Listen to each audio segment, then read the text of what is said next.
सिञ्चामि धर्माचार्यान् स्वशुद्धये वारिणासीं धर्माचार्यान् स्वशुद्धये वारिणा स्वच्छशीतेन हारिणा तापहारिणा आचार्यान् स्वशुद्धये। ओम ह्रीं श्री आचार्य परमेश्वरी परम पूज्य गुरुदेव श्री चरण पादुकायां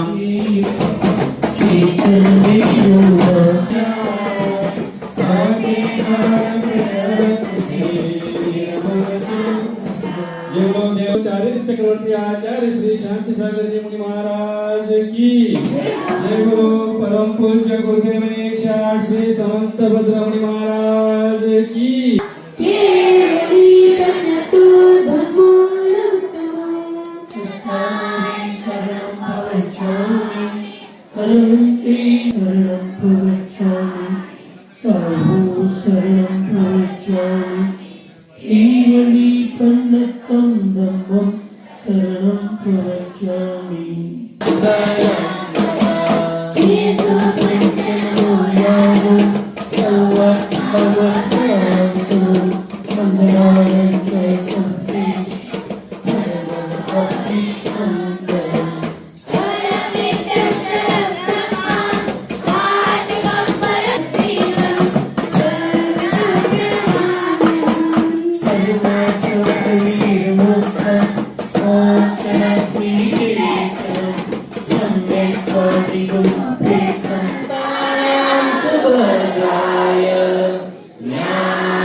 विद्वान लोकांच्या सानिध्यामध्येच राहिल्याने निश्चितच आपल्या मनामध्ये पवित्र विचार येतात आणि आचरण देखील तितक्याच शुद्ध आणि चारित्र प्रकारचं बनतं। वाणी असणारी, वाचेचा रसाळ असणारे, आयुष्यामध्ये कधीही मी या शब्दाचा प्रयोग त्यांनी कधी केला नाही, ना वाणीमध्ये ना लेखणीमध्ये। अशा प्रकारचे पूज्य गुरुदेव श्री की जे प्रसिद्धी परांमुख होते, अलौकिक अशा प्रकारची निस्पृहता होती। अपार कार्य करून सुद्धा तो मी नव्हेच, अशा प्रकारे जलते भिन्न कमल है। इतकंच नव्हे तर ले तप बढावन हेतु नहीं तन पोषते, निर्वस्त्र दिगंबर काया से भी प्रगट हो रहा अंतर्मन। ज्ञान ध्यान तपामध्ये आपलं संपूर्ण आयुष्य घालवलं आणि त्याचप्रमाणे अनेक मुनी दीक्षा दिली। इतकंच नव्हे तर शेकडो प्रमाणामध्ये आजीवन बाल ब्रह्मचारी त्यांनी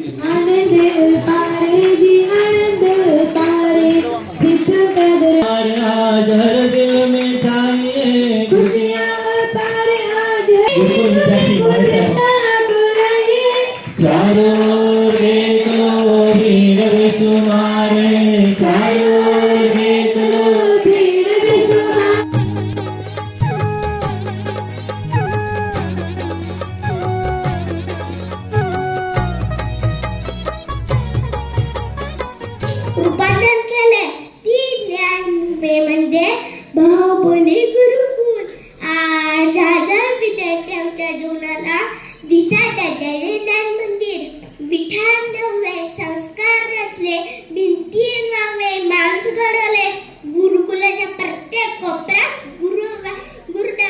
भविष्य घडवले. महाराजांनी लौकिक शिक्षणाबरोबर धार्मिक शिक्षण दिले. शील, ज्ञान, प्रेम, सेवा, आस्था ही पंचसूत्री म्हणजे गुरुकुलाचा पायथा. गुरुकुल नव्हे तर समाजातील प्रत्येक मुलाला संस्कार मिळावेत म्हणून जागोजागी पाठशाळा सुरू केले. दारूमुळे व्यसनापासून दूर व्हावेत म्हणून फी द्यावी नसतात. कारण या जगात ज्ञानासारखे पवित्र काहीही नाही. विद्येनेच माणसाला श्रेष्ठत्व प्राप्त होते. म्हणून प्रत्येक विद्यार्थ्याने विद्येची थोडी लक्षात घेऊन ते अधिकाधिक संपादन करावे. गुरुकुल पंचसूत्रीतील तिसरा अंतःचल प्राण म्हणजे प्रेम. प्रेम ही एक अशी शक्ती आहे. प्रेमाने सारे जग जिंकता येते, मने जिंकता येतात. प्रेमामुळे माणुसकी जपली जाते. प्रेमामुळे नात्यामध्ये ओलावा निर्माण होतो. देशाच्या राष्ट्रत्वाचा पाया सुद्धा विश्वप्रेम, विश्वबंधुत्व. या सगळ्यांना घर कसं मंत्रमुग्ध व्हायचं आणि त्याचाच परिणाम झाला तो पूज्य गुरुदेवांच्या विचारांवर. पूज्य गुरुदेवांना सुद्धा धर्माचं मर्म समजू लागलं.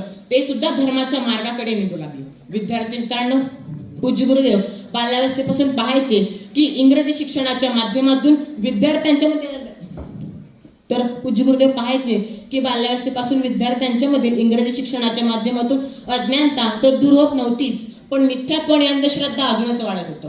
जर हे नष्ट करायचं असेल तर गुरुकुल शिक्षण प्रणाली प्रस्थापित करणं फार महत्वाचं होतं. कारण विद्यार्थ्यांना लौकिक शिक्षणाबरोबरच नैतिक आणि आध्यात्मिक शिक्षण देऊन तो विद्यार्थी धर्मसेवा, राष्ट्रसेवा आणि समाजसेवा करावा या उद्धारमत्वादी हेतूने पूज्य गुरुदेवांनी सन 1918 साली कारंजा येथे महावीर ब्रह्मचारी आश्रमाची स्थापना केली. सरांशी बोललो. सर म्हटले मी तुम्हाला सर्वतोपरी मदत करील. मग त्यांनी मला ग्रंथालय फिरवत असताना सन्मतीचे सर्व अंक दाखवले. म्हणजे आपल्याकडे सन्मतीचे सर्व अंक सुद्धा उपलब्ध आहेत. मी थोडा नाराज होऊनच इथून गेलो होतो, कारण मला काही रामायण मिळालं नाही.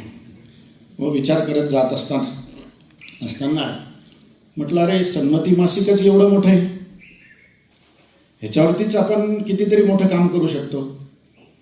आणि ते मनात घेऊन मी इथून समजा रस्त्याने जात असताना विचार केला आणि घरी पोहोचल्यावर सरांना फोन केला पुन्हा. सर म्हणत चालते, काही हरकत नाही. सरांनी मला प्रारूप जो कच्चा आराखडा असतो तो मला सरांनी फोनवर सांगितला, तयार केला. विद्यापीठाची जी पात्रता परीक्षा असते ती मी उत्तीर्ण केली. आणि त्यामध्ये एक गोष्ट मला आवर्जून सांगायची आहे की त्यामध्ये जे काही 40-50 प्रश्न होते त्याच्यावरती कमीत कमी 3 ते 4 प्रश्न हे जैन मराठी साहित्याचे होते. विचार केला की खरंच असेल आणि आपण दोघं अडचणीत येणार नाही याची काळजी घ्या. म्हटलं सर तुम्ही त्या बाबतीत निश्चिंत राहा, तसं काही होणार नाही. मग या प्रवासाला सुरुवात झाली. इथे आलो. इथे आल्याच्या नंतर अभ्यासाला सुरुवात केली. 2-3 दिवस राहिलो. येताना एक प्रिंटर, 2-4 आपल्या A4चे कागदाच्या गठ्ठे घेऊन आलो होतो सोबत. अभ्यासावर, आपल्या जैन धर्माच्या अभ्यासावर अशी PhD करून ते समाजापुढे एक आदर्श निर्माण करतात. मी आपला जास्त वेळ घेणार नाही, उशीर झालेला आहे. कुचुंदरे साहेब हे देखील या गुरुकुलचे विद्यार्थी होते. आणि कुचुंदरे साहेबांनी जे काम केलं, गुरुदेव समंत बहादूर महाराजांनी जे आशीर्वाद दिलं, मला वाटते आचार्य श्री मुनिदीक्षा घ्यायच्या अगोदर बाहुबलीमध्ये वारंवार यायचे आणि प्रचंड गुरुदेवांच्यावर त्यांचा आस्था होती, ते मानत होते.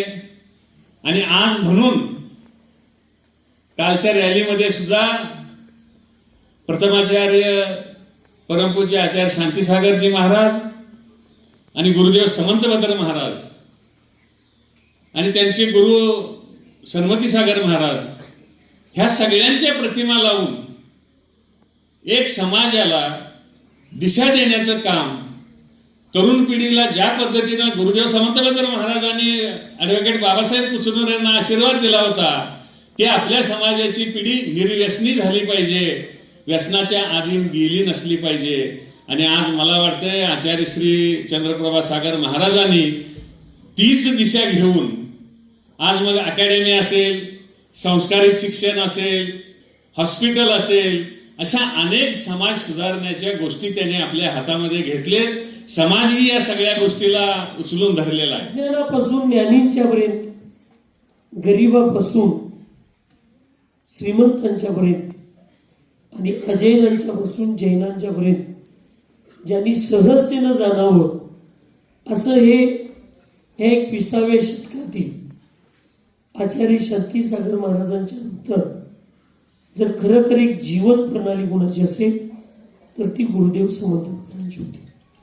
आणि म्हणूनच आपल्या गुरुकुलमध्ये असू दे, आपल्या शाळेमध्ये असू दे, जैनांच्या बरोबर अजैन मुलं सुद्धा शिकतात आणि केवळ शिकत नाहीत, ते प्रावीण्यपूर्ण जगतात. त्याचं उद्घाटन आता नंतर उदाहरण सत्कार समारंभामध्ये येतील की अशी अनेक अजैन मुलं सुद्धा या गुरुकुलमध्ये नुसताच शिकत नाहीत, नुसताच लौकिक ज्ञान घेत नाहीत, तर ते सुसंस्कारित ज्ञान घेतात.